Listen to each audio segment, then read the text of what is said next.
Good morning, students. So now we are moving for Unit 2. Okay, Unit 1, 3 lessons we have completed. Now we will be moving on for Unit 2, Forms of Business Organization. So இப்போ first unitல Fundamentals of Business. Businessனா என்ன, Trade, Commerce எல்லாமே பார்த்தோம். இப்போ business அப்படின்னா என்னன்னு தெரிஞ்சிருச்சு. இப்போ Forms of Business Organizations. So என்னென்ன மாதிரியான business organizations இருக்கு, businessல என்னென்ன types of business இருக்கு அப்படிங்கிறத நம்ம one by one we will see. In this fourth chapter we are going to see about sole proprietorship. Okay, let's start on with the introduction now. Okay, first, a business organization is an organization which is engaged in some industrial or commercial activity. So, business organization அப்படிங்கிறது வந்து some industrial இல்லைனா commercial ஆக்டிவிட்டியில் involve ஆகிறத நம்ம என்னென்னு சொல்லுவோம், business organisation அப்படின்னு சொல்லுவோம். It represents and institutional arrangement for carrying on any kind of business activity. So பிஸ்னஸ்ங்கிறது எது வேணாலும் இருக்கலாம். ஓகே, ஒரு அரேஞ்ச்மெண்ட், ஒரு பிஸ்னஸ்னால் ஒரு அரேஞ்ச்மெண்ட், இன்ஸ்டிடியூஷனல் ஒரு அரேஞ்ச்மெண்ட் இருக்கணும். But it can carry out any activity. It may be owned and controlled by a single individual or by a group of individuals who have entered into a formal or informal agreement to jointly conduct the business. So, and the business அப்படிங்கிறது owned and it can be owned and controlled by a single individual. ஒரு single person கூட own பண்ணலாம் ஒரு business அப்படிங்கிறத, இல்லை group of individuals இருக்கலாம். But அவங்க வந்து என்ன அப்படின்னா they can be make an agreement, ஃபார்மலாவோ இன்ஃபார்மலாவோ அவங்க அக்ரிமெண்ட் போட்டிருக்கலாம். எதுக்கு, அந்த பிஸ்னஸை ஜாயிண்ட்டாக கண்டக்ட் பண்ணுறதுக்கு. Okay, so this is business. பிஸ்னஸ்ங்கிறது வந்துட்டு ஒரு கமர்ஷியல் பர்பஸ்க்காக ஒரு இண்டஸ்ட்ரியல் ஆக்டிவிட்டி அரேஞ்ச்மெண்ட். அது எந்த பிஸ்னஸ் ஆக்டிவிட்டியாக வேணாலும் இருக்கலாம். அது வந்து it can be owned and manage by ஒரு சோல் பர்சன், தனியாக ஒரு சிங்கிள் பர்சன் பிஸ்னஸ் ரன் பண்ணலாம். இல்லை குரூப் ஆஃப் இண்டிவிஜுவல்ஸ் எல்லாம் ஒன்றா சேர்ந்து அவங்க வந்து பிஸ்னஸ் கண்டக்ட் பண்ணலாம். அதை வந்து ரெஜிஸ்டரும் பண்ணலாம், ரெஜிஸ்டர் பண்ணாமையும் இருக்கலாம். பட் ஃபார்முலாவோ இன்ஃபார்முலாவோ ஏதோ ஒரு விதத்தில் ரெஜிஸ்டர் பண்ணிட்டு it is safe. Okay, so every business undertaking is a separate and distinct business unit. எல்லாமே பிஸ்னஸ் அண்டர்டேக்கிங் இது separate unit. It has its own identity and separate ownership. அது பிஸ்னஸ் அப்படின்னா அதுக்கு தனி ஐடென்டிட்டி இருக்கும், தனி ஓனர்ஷிப் அப்படிங்கிறது இருக்கு. It can be distinguished from other undertakings on the basis of, அதாவது எப்படி ஒரு பிஸ்னஸை வந்து sole business, single sole proprietorship, இல்லைனா வந்து ஒரு group of business that is partnership அப்படின்னு எப்படி நம்ம டிஃப்ரென்ஷியேட் பண்ணுறோன்னா அதனுடைய ஓனர்ஷிப் எப்படி இருக்குது, மேனேஜ்மெண்ட் அண்ட் கண்ட்ரோல் அந்த பிஸ்னஸ் எப்படி போயிட்டு இருக்குங்கிறத பேஸ் பண்ணி தான் நம்ம டிஃப்ரென்ஷியேட் பண்ணி பார்க்குறோம். Okay, so according to Wheeler, a business undertaking is a concern. Okay, definition ma business undertaking அப்படிங்கிறது என்ன அப்படின்னா is a concern, company இல்லைன்னா enterprise which buys and sells and it is owned by one person இருக்கலாம் இல்லை group of persons இருக்கலாம் and is managed under அதுக்குன்னு specific set of policies இருக்கும். கண்டிப்பாக ஒரு பிஸ்னஸ்னால் ஸ்டார்டிங்லேயே அவங்க வந்து certain policies வந்து செட் பண்ணிட்டு தான் ஒரு கம்பெனி, ஒரு கன்சர்ன், என்டர்பிரைஸ் வந்து பிஸ்னஸ் ஸ்டார்ட் பண்ணுவாங்க. Okay, next one, all business undertaking so directly or indirectly engaged in the transfer or exchange of goods and service for value. So business அப்படின்னாவே அதில் என்ன இருக்கும், exchange of goods and service for value. Okay, so they deal in goods and services on a regular basis. அதாவது business அப்படின்னா இப்போ நம்ம பார்த்தோம் இல்லையா, தட் இஸ் பிஸ்னஸ் அப்படிங்கிறது ரெகுலராக அதை வந்து நடத்திட்டு இருக்கணும். சரியா? ஓகே, ஒரு இது முடிஞ்சதையும் அதை வந்து க்ளோஸ் பண்ணிட்டு போகிறது it is not a business. நம்ம லாஸ்ட்டில் ஒரு எக்ஸாம்பிள் பார்த்தோம் இல்லையா, தட் இஸ் ஒரு பர்சன் ஒரு ஸ்கூட்டர் வாங்குறாங்க, கொஞ்ச நாளில் வந்துட்டு அதை என்ன பண்ணுறாங்க அப்படின்னா தட் இஸ் ஒரு அதிக விலைக்கு இன்னொருத்தருக்கு வந்து உங்களுக்கு வேண்டாம் அப்படிங்கிறதுனால சேல் பண்ணிடுறாங்க. அப்போ அந்த பர்சன் வந்து பிஸ்னஸ் பண்ணுறதா கிடையாது. பிஸ்னஸ் அப்படிங்கிறது கண்டினியூஸாக பண்ணிட்டு இருக்கக்கூடிய ஒரு விஷயம். Next one, their main motive is to earn profits and they are exposed to various types of risks. அதாவது ப்ராஃபிட், ஒரு பிஸ்னஸ்னு ஆரம்பிக்கிறாங்கன்னா அவங்க ப்ராஃபிட் மோட்டிவோடு தான் ஆரம்பிச்சிருப்பாங்க. அண்ட் வேரியஸ் டைப்ஸ் ஆஃப், கண்டிப்பாக பிஸ்னஸ் அப்படிங்கிறதுல ரிஸ்க் அப்படிங்கிறது வந்து நிறையவே இருக்குது. ஓகே, ஸோ இதுதான் வந்து பிஸ்னஸ் அப்படிங்கிறத நம்ம பார்த்துட்டோம். இப்போ இந்த லெசனில் சோல் ப்ரொப்ரைட்டர்ஷிப், சோல் ட்ரேடிங் பிஸ்னஸ்னால் என்ன அப்படிங்கிறத நம்ம ஸ்டார்ட் பண்ணலாம். Okay, so sole trading business, sole proprietorship is a form of business organization in which an individual introduces his own capital, uses his own skill and intelligence in the management of its affairs and is solely responsible for the results of its operation. Sole proprietorship na ஒரே ஒரு single person, ஒரு individual. Okay, அவங்க capital invest பண்ணுவாங்க, skill அவங்களுடைய சொந்த திறமைகள் எல்லாத்தையும் use பண்ணுவாங்க, மேனேஜ் பண்ணுவாங்க, மொத்த பிஸ்னஸையும் எல்லாத்தையும் பண்ணிவிட்டு அந்த பிஸ்னஸில் பிஸ்னஸில் நடக்கக்கூடிய ப்ராஃபிட் லாஸ் எல்லாத்துக்குமே வந்து he is a responsible person. The individual alone may run the business or may obtain the assistance of employees. இங்கே வந்து அந்த இண்டிவிஜுவல் மட்டும்தான் பிஸ்னஸ் ரன் பண்ணுவாங்க. சில சமயம் உங்களுக்கு யார்கிட்டயாவது இந்த அசிஸ்டன்ஸ் வேணும்னா எம்ப்ளாயீஸ் வந்து அப்பாயிண்ட் பண்ணுவாங்க. It is the first stage in the evolution of the forms of organization and thus it is the oldest among them. So பிஸ்னஸ்னு ஆரம்பித்தப்போ இதுதான் வந்து ஃபஸ்ட்டு வந்து சோல் ப்ரொப்ரைட்டர்ஷிப் தான் வந்துட்டு ஒரு first form of organisation. Okay, so அதனால தான் வந்து சோல் ப்ரொப்ரைட்டர்ஷிப்னா ஓல்டஸ்ட் ஃபார்ம் அப்படின்னு சொல்கிறோம். Okay, so forms of business organisation இதில் வந்து என்ன அப்போ ஜென்ரலாக ஒரு பிஸ்னஸ் ஆர்கனைசேஷனாக என்னென்ன ஃபார்ம்ஸ் அப்படின்னு பார்க்கலாம். ஃபஸ்ட்டு நான் கார்பரேட் என்டர்பிரைசஸ், கார்பரேட் என்டர்பிரைசஸ். இதில் நான் கார்பரேட் அப்படிங்கிறது எதுன்னு பார்த்தீங்கன்னா sole trading, partnership, joint Hindu family business. So இந்த partnership firms, joint Hindu family business இதெல்லாம் அடுத்தடுத்த லெசனில் நம்ம பார்ப்போம். கார்பரேட் அதாவது எப்பவுமே வந்து நான் கார்பரேட், கார்பரேட் அப்படின்னு ரெண்டு பிஸ்னஸ் ஆர்கனைசேஷன் டிவைட் ஆகும். இதில் கார்பரேட்னா நம்ம இண்டிவிஜுவலாக பர்சனலாக நம்ம வந்து பண்ணுறது. கார்பரேட் அப்படிங்கிறது வந்து கவர்மெண்ட், ப்ரைவேட், கோஆப்ரேட்டிவ்ஸ் இதெல்லாம் வந்து கார்பரேட். Government, private, cooperatives. இதில் வந்து பார்த்தோம் அப்படின்னா கவர்மெண்ட் வந்து பப்ளிக் அண்டர்டேக்கிங்ஸ், பப்ளிக் யூட்டிலிட்டிஸ்ன்னு ரெண்டு இது. ப்ரைவேட் அப்படிங்கிறது ஜாயின்ட் ஸ்டாக் கம்பெனி. ஸோ இது எல்லாமே அடுத்தடுத்த சாப்டர்ஸில் வந்து நம்ம ஒரு சாப்டராக we will see. Okay, so next one is sole proprietorship பார்த்தோம் அப்படின்னா ஸோ இட் இஸ் சோல் ப்ரொப்ரைட்டர்ஷிப்பை வந்து நம்ம இன்னொன்று என்ன சொல்லுவோம் அப்படின்னா it is also known as and individual entrepreneurship. Okay, so ஏன் அப்படின்னா to raise the required capital வந்து ஒரு இண்டிவிஜுவல் வந்து அவங்களுடைய சேவிங்ஸில் இருந்தோ இல்லை வந்து வெளியில் அவங்க ஃப்ரெண்ட்ஸ், ரிலேட்டிவ்ஸ், ஃபினான்ஸில் இருந்தோ வாங்கி தான் ஒரு சிங்கிள் பர்சனாக அந்த பிஸ்னஸை பண்ணுறாரு. ஓகே, சோல் அப்படின்னா சிங்கிள். ஸோ இது எல்லாமே வந்து அவருடைய பொறுப்பில் அவர் capital he is investing and doing the business.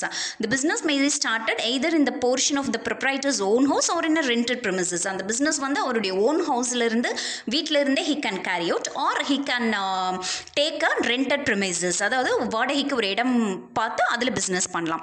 there are no legal here there is no legal formalities except those required for a particular type of business. இங்கே வந்து legal formalities இதெல்லாம் fill பண்ணணும் அப்படிங்கிறதெல்லாம் கிடையாது. For example, if one want to start a restaurant he has to obtain license from the health department of the municipal corporation. இப்போ ஒரு person restaurant ஆரம்பிக்கிறாங்கன்னா கண்டிப்பாக health department கிட்ட இருந்து லைசன்ஸ் வாங்கணும் முனிசிபல் கார்பரேஷன்ல இருந்து.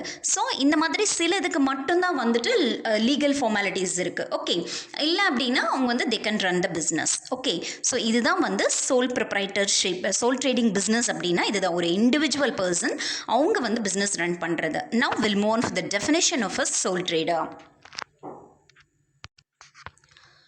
So according to J.L. Hansen, sole trader is a type of business unit where a person is solely responsible for providing the capital, for bearing the risk of the enterprise and for the management of business. Sole trader அப்படிங்கிறது வந்து என்ன அப்படின்னா ஒரு business unit. இங்கே ஒரே ஒரு person solely, அதாவது அவர் மட்டுமே ரெஸ்பான்சிபிள். கேபிட்டல் இன்வெஸ்ட் பண்ணுறதுனாலும் சரி, அதிலிருந்து வர ரிஸ்க்கை அவர் வந்து பியர் பண்ணுறதுனாலும் சரி, இல்லை அந்த பிஸ்னஸ் மேனேஜ் பண்ணுறதுனாலும் everything is vested with a single person. அந்த இண்டிவிஜுவல் கிட்ட மட்டும்தான் இருக்குது. ஓகே,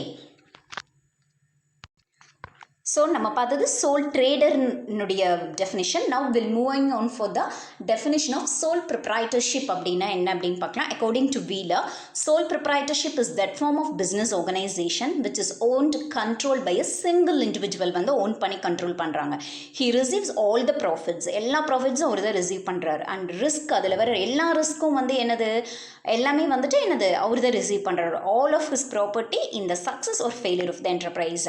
அதில் சக்ஸஸ் வந்தால் ப்ராஃபிட்டையும் ஃபெயிலியர் வந்தால் வரக்கூடிய ரிஸ்கையும் சோலாக சிங்கிள் பர்சன் இண்டிவிஜுவலாக அவர் மட்டும்தான் வந்து ஏற்றுக்கணும். That is sole proprietorship. Okay, next we'll move on for the characteristic features of a sole trader. First one, ownership by one man. That is, this is owned by a single person. The sole trader அப்படிங்கிறது அவர் மட்டும்தான் he is contributing the capital. He is not only the owner of the business but also the manager of the entire affairs. Entire affairs அவர் தான் பார்த்துக்கணும். He is a controller, everything. So owned by, ownership by one man. Sole proprietorship அப்படின்னாவே என்னது owned by, ownership by one man. ஒருத்தரே தான் own பண்ணணும், manage பண்ணணும், control பண்ணணும். Next one, freedom of work and quick decisions. Since the individual himself is the owner, அவர் மட்டுமே ஓனராக இருக்கிறனால he need not consult anybody for taking the decisions. ஏதாவது ஒரு முடிவு பண்ணணும்னா அவர் மட்டுமே ஓனர் அப்படிங்கிறப்போ அவர் மட்டுமே வந்து டிசைட் பண்ணிக்கலாம், யாரையும் கேட்கணுங்கிறது கிடையாது. அதனால டெசிஷன் சீக்கிரமாக வந்து எடுக்கக்கூடிய பாசிபிலிட்டிஸ் இருக்குது. Okay, next one is unlimited liability. Liability அப்படின்னா நீங்கள் அக்கௌண்ட்ஸில் படிச்சிருப்பீங்க. நம்ம இதில் வந்து இது ரெகுலராக வரக்கூடிய எல்லா லெசன்லேயுமே வரக்கூடிய தட் இஸ் ஒரு வேர்டு. லைபிலிட்டி அப்படிங்கிறது அவங்க வந்து ஏற்றுக்கிற அந்த கடன் அப்படின்னு சொல்கிறோம் இல்லையா. இப்போ அசட்னா சொத்து, லைபிலிட்டினா அவங்க யாருக்கு பொறுப்புன்னு சொல்லலாம், இல்லை கடன் அப்படின்னு கூட சொல்லலாம். அன்லிமிட்டட் லைபிலிட்டி அப்படின்னா when his business assets are not sufficient to pay off his business debts. debtsனா கடன்.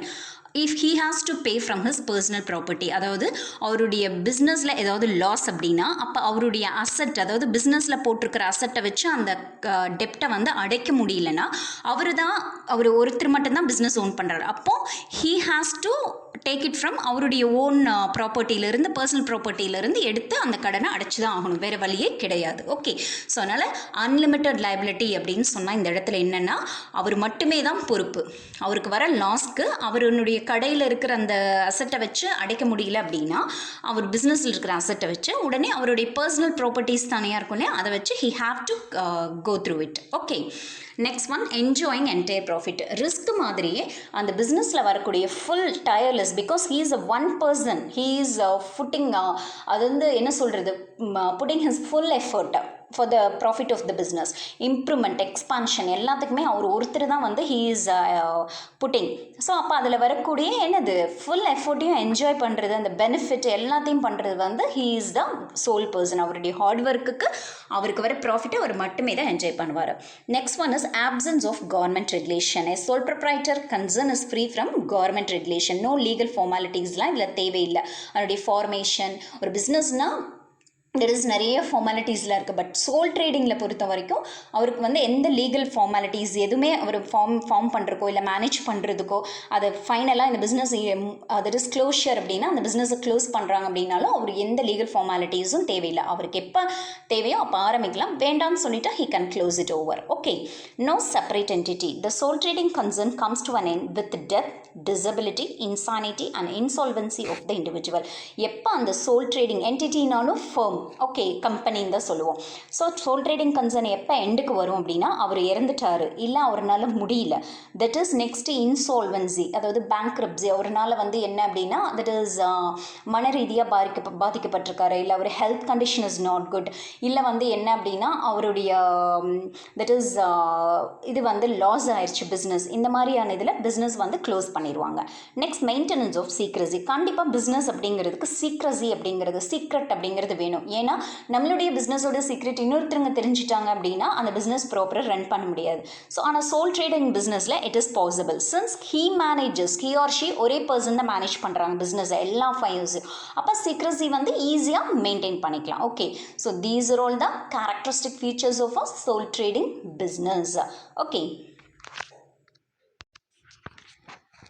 Next will move for the advantages and disadvantages. கண்டிப்பாக இனி வரப்போகிற ஒவ்வொரு சாப்டர்லையும் இதே மாதிரி தான் ஒரு டாபிக் படிக்கிறப்பவும் அதனுடைய கேரக்டரிஸ்டிக் ஃபீச்சர் படிப்போம், அண்ட் தென் அதனுடைய அட்வான்டேஜஸ் என்ன, டிஸ்அட்வான்டேஜஸ் என்ன. ஏன்னா கண்டிப்பாக எல்லா விஷயத்துலையும் அட்வான்டேஜ்னு ஒன்று இருந்தால் டிஸ்அட்வான்டேஜ் அப்படிங்கிறது கண்டிப்பாக இருக்கும். So sole trading also first advantages பார்த்துடலாம். First one is easy formation, no legal formalities. நம்ம முன்ன பார்த்த மாதிரியே there is no legal formalities to initiate a sole trading concern. Any person capable of entering into a contract can start it. யார் வந்து உள்ளே வந்துட்டு அந்த business பண்ணணும்னு நினைக்கிறாங்களோ, கேப்பபிலிட்டி இருக்கும், he can start it. அங்கே லீகல் ஃபார்மாலிட்டிஸ்லாம் எதுவுமே தேவை கிடையாது. நெசசரியாக உங்ககிட்ட தேவையான ரிசோர்ஸஸ் இருந்தால் பிஸ்னஸ் ஸ்டார்ட் பண்ணிடலாம். Next incentive to work hard. There is direct relationship between effort and reward. நமக்கே தெரியும் பிஸ்னஸ் மட்டும் கிடையாது, நம்ம ஸ்டடீஸ் எல்லாத்துலேயுமே எஃபோர்ட் இருந்ததுன்னா கண்டிப்பாக we will achieve the reward, isn't it or not? So அப்போ என்ன அப்படின்னா the fact is that entire profit வந்து அவரே தான் எடுத்துக்கிறாரு. ஏன்னா யார்கிட்டையும் ஷேர் பண்ணிக்கிறது இல்லை, பார்ட்னர்ஸ் அந்த மாதிரிலாம். ஸோ அப்போ அந்த ஒர்க் அவர் வந்து அந்த ஒர்க்கை கேர்ஃபுல்லாக பண்ணி ஹார்ட் ஒர்க் பண்ணுறதுனால அவருக்கு வந்து என்ன சீஸ்லெஸ்னா ஸ்டாப்லெஸ், அதாவது வித்தவுட் ஸ்டாப்பிங் அவர் ஒர்க்கை கண்டினியூஸாக பண்ணுறாரு. அப்போ வந்து என்ன அப்படின்னா அதில் வரக்கூடிய ப்ராஃபிட்டும் வந்து அவருக்கு மட்டும்தான் போகும். Okay, so incentive to work harder. Next வந்து ஸ்மால் கேபிட்டல் அப்படின்னா small capital is an important as well specific advantage. சோல் ப்ரொப்ரைட்டர்ஷிப்பில் கேபிட்டல் அப்படிங்கிறது வந்து ஸ்மால் இன்வெஸ்ட்மெண்ட் கம்மியாக இருந்த போதும். சோல் ப்ரொப்ரைட்டர் வந்து with small capital that is he can start அவர் ஹிஸ் பிஸ்னஸ். கொஞ்சமாக கேபிட்டல் இன்வெஸ்ட் பண்ணால் அவருடைய பிஸ்னஸை வந்து அவர் ஸ்டார்ட் பண்ணிக்கலாம். அடுத்தது கிரெடிட் ஸ்டாண்டிங் அப்படின்னா since his private properties are held liable for satisfying business debts he can get more financial assistance from others. அதாவது நம்ம முதலே பார்த்தோம் அவருடைய பிஸ்னஸில் ஏதாவது கடன் டெப்ஸ் ஏதாவது அடிக்கணும் அப்படின்னா அப்போ அவருடைய பிஸ்னஸ் ப்ராப்பர்ட்டிஸ் வந்து அசட் சொத்துக்கள் பத்தில் அப்படின்னா அவர் வந்து யார்கிட்ட அவருடைய சொந்த ப்ராப்பர்ட்டியை வச்சு தான் அந்த கடனை அடைக்கணும், பிஸ்னஸில் ஏற்பட்ட கடனை. அப்போ அப்படி ஒரு சுச்சுவேஷன் இருக்கிறப்போ அவருக்கு தேவையான ஃபினான்ஷியல் அசிஸ்டன்ஸ் அப்படிங்கிறது வந்து அவருடைய சொத்துக்கள் வச்சு என்ன பண்ணிக்கலாம், செக்யூரிட்டியாக வச்சு நிறைய ஃபினான்ஸ் வந்து நிறைய பேர்கிட்ட வாங்கிக்கலாம். அடுத்தது personal contact with the customer. Since he is a single person, since sole proprietorship knows each and every customer individual. ஏன்னா அவர் ஒருத்தர் மட்டும்தான் வந்து பிஸ்னஸ் பண்ணுறாரு, அதனால் வரக்கூடிய கஸ்டமர்ஸ் வந்து இண்டிவிஜுவலாக அவருக்கு எல்லாரையுமே தெரியும். சிங்கிள் அவங்களுடைய டேஸ்ட்டோ their preference everything he knows. So thus he can cultivate personal relationship. So அதனால் அவருக்கும் அவர் கஸ்டமர்ஸ்க்கும் பர்சனல் ரிலேஷன்ஷிப் அப்படிங்கிறது it will be well and good. கஸ்டமருக்கு என்ன வேணும் வேண்டாங்கிறது அவருக்கு தெரியும். Okay, so personal contact with the customers. Next flexibility. Flexibility அப்படின்னா என்னென்னா the sole trader can easily adjust himself to the changing requirements of his business. ஏன்னா அவர் ஒருத்தர் மட்டும் பிஸ்னஸ் பார்த்துக்கிறனால அதில் ஏதாவது சேஞ்சஸ் வந்துன்னா அதுக்கு தகுந்த மாதிரி அவரே மாற்றிக்குவார். இன்னொருத்தர் 2-3 பேர் இருக்கிறப்ப தான் உங்களால் அதை வந்து ஏற்றுக்க முடியாது. பட் ஒரே பர்சன் அப்படிங்கிறனால அந்த சூழ்நிலைக்கு பிஸ்னஸோட சுச்சுவேஷனுக்கு தகுந்த he can change himself. Flexibility means என்னது, that is freeness. Okay, so these are all the advantages of sole proprietorship. Sole proprietorship அப்படின்னா என்னென்ன அட்வான்டேஜஸ் இருக்குது அப்படிங்கிறத வி ஹாவ் சீன். இப்போ பார்த்தோம் அப்படின்னா for example that is TVS motor group and Murugappa group அந்த மாதிரி நிறைய கம்பெனிஸ் எல்லாம் பார்த்தோன்னா இப்போ அவங்கெல்லாம் that is their well and good develop. TVS motors நமக்கே தெரியும், இட் இஸ் 2-wheeler மேனுஃபேக்சரிங்லாம் பார்த்தோன்னா they are the largest one. Okay, இவங்கெல்லாம் வந்து என்ன அப்படின்னு பார்த்தோன்னா தட் இஸ் ஃபர்ஸ்ட் வந்து பார்த்தோம் அப்படின்னா அவங்க வந்து சிங்கிளாக தான் சோலாக வந்து தான் என்னது that is they have started their business. But இப்போ பார்க்குறோம் அப்படின்னா that is they have expanded, எந்த அளவுக்கு எக்ஸ்பாண்ட் ஆயிருக்கு அப்படிங்கிறது. ஸோ சோல் ப்ரொப்ரைட்டர்ஷிப் அப்படிங்கிறதுல நிறைய there is an advantages, but that too there are many disadvantages too. கண்டிப்பா அதுலயும் சில disadvantages இருக்கும். Okay, so first one is limited capital. Since the capital is contributed by one individual only, business operations have necessarily to be on a limited scale. So இந்த capital அப்படிங்கிறது ஒரே ஒரு individual மட்டும் contribute பண்ணுறதுனால கம்மியான capital வச்சு கம்மியான லெவலில் தான் small business alone he can carry out. Okay, so limited capital means what? He as an individual அப்படிங்கிற 2-3 பேர் சேர்றப்போ that is they can put more capital, but if it is a single individual he can put only a small limited capital, so it is a disadvantage. Next one, limited managerial skill. Single person's intelligence and experience may not help him beyond a certain stage. ஒரு பர்சனோட brain அப்படிங்கிறது வந்து ஒரு லெவலுக்கு தான் வந்துட்டு என்னது ஒரு பிஸ்னஸை கொண்டு போக முடியும். அவருடைய எக்ஸ்பீரியன்ஸ், இன்டெலிஜென்ஸ், எவ்ரிதிங் ஒரு சர்டன் ஸ்டேஜுக்கு மேலே தட் இஸ் கண்டிப்பாக வந்து ஒரு தட் இஸ் ஒரு கன்சல்டேஷன், ஒரு ஹெல்ப் அப்படிங்கிறது இருந்தால் தான் வந்து எனது பிஸ்னஸை இன்னும் டெவலப் பண்ண முடியும். Since he has to focus on each and every activity, his managerial ability is bound to be limited. So ஒவ்வொரு அந்த பிஸ்னஸ்ங்கிறது மொத்தமாக அவரே பார்த்துக்கிறதுனால he have to see each and every activity by himself. Managerial ability அப்படிங்கிறது வந்து ஒரு லிமிட்க்கு மேலே அவர் வந்து அதை யூஸ் பண்ணிக்க முடியாது.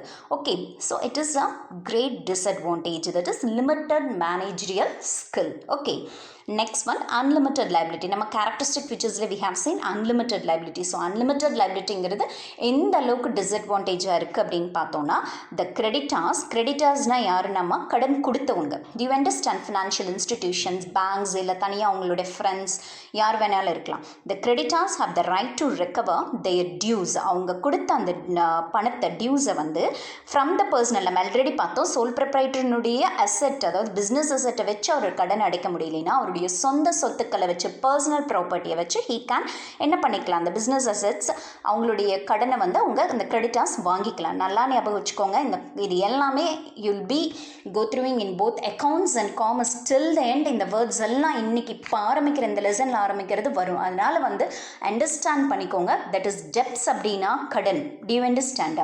கிரெடிட்டார்ஸ் அப்படின்னா யாருன்னா கொடுக்குறவங்க, டியூ அண்டர்ஸ்டாண்ட். ஸோ அப்போ பர்சனல், இவருடைய பர்சனல் ப்ராப்பர்ட்டி, இவங்களுடைய பிஸ்னஸ்க்காக ஒருத்தர் கடன் கொடுத்துருக்காருன்னா இஃப் ஹீஸ் அவங்கனால வந்து அதை வந்து அந்த கடனை வாங்கணும் அப்படின்னா என்ன பண்ணலாம், அந்த சோல் ப்ரொப்ரைட்டரோட சொத்துக்கள், அதாவது பிஸ்னஸ் இதை வச்சு பண்ண முடியலன்னா நான் முன்ன சொன்ன மாதிரியே அவருடைய பர்சனல் ப்ராப்பர்ட்டியிலேருந்து எடுத்து அந்த கடனை அடைச்சிக்கலாம். Next one, lack of specialisation. Since the business unit வந்து it is small and the financial resources are limited, finance or limit, experts in different fields cannot be employed to secure maximum advantage. So என்ன அப்படின்னா ஒரு business அப்படின்னா specialisation அப்படிங்கிறது கண்டிப்பாக வேணும். Since business யூனிட்டும் small, investment is also limited, finance எல்லாமே லிமிட்டாக இருக்கிறப்போ எக்ஸ்பர்ட்ஸையும் வந்து நம்ம வந்து கூப்பிட்டுக்க முடியாது டெசிஷன் எடுக்கிறதுக்கு, அதுவும் எம்ப்ளாய் பண்ண முடியாது. அப்போ அவர் ஒருத்தரே தான் பண்ணுங்கிறப்போ ஒரு சில டிஸ்அட்வான்டேஜஸ் இருக்கும், அதாவது பிஸ்னஸை ஒரு லெவலுக்கு மேலே கொண்டு போக முடியாது. Do you understand? Okay. And finally hasty decision. டெசிஷன்னா முடிவெடுக்கிறது. ஹாஸ்டி அப்படின்னா சில சமயம் தப்பான முடிவுகளாக மாறிடும். Sole proprietor is more likely to take hasty decision as he need not consult anybody else. ஏன்னா he is a only person taking decision for everything. எல்லாத்துக்குமே அவர் மட்டும்தான் டெசிஷன் எடுக்கிறார் அவருடைய பிஸ்னஸ்க்கு. ஸோ அப்போ என்ன அப்படின்னு பார்த்தோம்னா சில சமயம் தட் இஸ் இப்போ 2-3 பேர் இருந்தாங்கன்னா அட இது தப்பு சரின்னு சொல்கிறதுக்கு இருக்கும். பட் அவரே எடுக்கிறப்போ சில சமயம் அந்த முடிவுகள் என்னவா மாறிடும், ஹாஸ்டி டெசிஷன், தப்பான டெசிஷன் எடுத்து அதனால லாஸ் வரதுக்கு சான்சஸ் இருக்கு. So these are all the disadvantages. So once again I'm repeating, we are moving with unit 2 in that first chapter, that is chapter 4. Okay, sole proprietorship. Okay, business formula first வந்த oldest form of business வந்து என்ன அப்படின்னா ஒரு single பர்சனா single இண்டிவிஜுவலா soul proprietorship அப்படிங்கிற concept தான். So இதில் நம்ம வந்து சோல் ப்ரொப்ரைட்டர்ஷிப்னா என்னன்னு பார்த்தோம், இன்ட்ரடக்ஷனில் சோல் ட்ரேடிங் பிஸ்னஸ் அப்படிங்கிறது என்னன்னு பார்த்தோம், சோல் ப்ரொப்ரைட்டரோட டெஃபினேஷன் பார்த்தோம், சோல் ட்ரேடரோட டெஃபினேஷன் பார்த்தோம், கேரக்டரிஸ்டிக் ஃபீச்சர்ஸ் ஒரு பிஸ்னஸ்னால் இப்படி தான் இருக்கணும், and advantages and disadvantages we have seen. So commerce பொறுத்த வரைக்கும் நமக்கு இப்படி தான் கொஷின்ஸ் போகும். கேரக்டரிஸ்டிக் ஃபீச்சர்ஸ் எழுது அப்படின்னா நம்ம அந்த சைடு ஹெட்டிங்ஸ், இப்போ அதனுடைய தமிழ் மீனிங் புரிஞ்சுக்கணும். கான்செப்ட் இஸ் வெரி வெரி இம்பார்ட்டண்ட்டாக. ஸோ சோல் ப்ரொப்ரைட்டர்ஷிப் அப்படின்னாவே இதுதான், சிங்கிள் பர்சன் மைண்டில் வச்சுக்கணும். அப்போ அதனுடைய சைடு ஹெட்டிங் கேரக்டரிஸ்டிக் ஃபீச்சர்ஸ்னாவே அதனுடைய சைடு ஹெட்டிங் வரும், ஞாபகம் வரணும். Then we have to write it with the content. And then advantages அப்படின்னா அவருக்கு என்னென்ன advantages இருக்கும், next disadvantages. Okay, so with this we are completing with this chapter.